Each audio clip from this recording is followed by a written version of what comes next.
ഇന്നെനിക്ക് ഫ്ലൈറ്റൊന്നും ഇല്ലായിരുന്നു, ഓഫായിരുന്നു. അങ്ങനെ കുറേ പരിപാടികളായിട്ട് പുറത്തായിരുന്നു. ഒരു ഈവനിംഗ് ഒക്കെ ആയപ്പോഴാണ് കേട്ടോ ഞാൻ റൂമെത്തിയത്.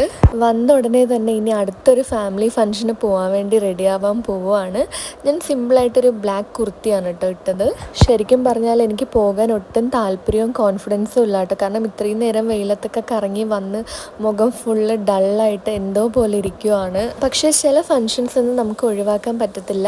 അപ്പോൾ അങ്ങനെയുള്ള സാഹചര്യത്തിൽ ഞാൻ യൂസ് ചെയ്യുന്നതാണ് ഡേം ഡോക്കിൻ്റെ 5% glycolic acid glow boost tonic. ഒത്തിരി റിസർച്ച് നടത്തി വാങ്ങിയൊരു പ്രൊഡക്റ്റ് ആണെങ്കിൽ പോലും എൻ്റെ സ്കിന്നിന് നല്ലോണം ബ്രൈറ്റനും ഒരു ഗ്ലോയിങ് കോംപ്ലക്ഷനും തന്നിട്ടുണ്ട്. ഇത് ഒരു ദിവസം മൾട്ടിപ്പിൾ ടൈംസ് ഞാൻ യൂസ് ചെയ്തിട്ട് എൻ്റെ സ്കിന്ന് നല്ലോണം ലൈറ്റർ ആക്കിയതും കൂടാഞ്ഞിട്ട് എൻ്റെ കൂടെയുള്ള ഫ്രണ്ട്സും ഫാമിലിയും ഒക്കെ ചോദിക്കുന്നുണ്ട് ഞാൻ എന്താ അപ്ലൈ ചെയ്യുന്നതെന്ന്. ഈ പ്രൊഡക്റ്റ് എന്തായാലും ഞാൻ താഴെ ടാഗ് ചെയ്തേക്കാം. ഈ super affordable refreshing and brightening spray നിങ്ങൾ മിസ്സാക്കരുത്. എസ്പെഷ്യലി സമ്മർ ടൈമിൽ അടിപൊളിയാണ്. അപ്പോൾ അത്രയുള്ള ടാ.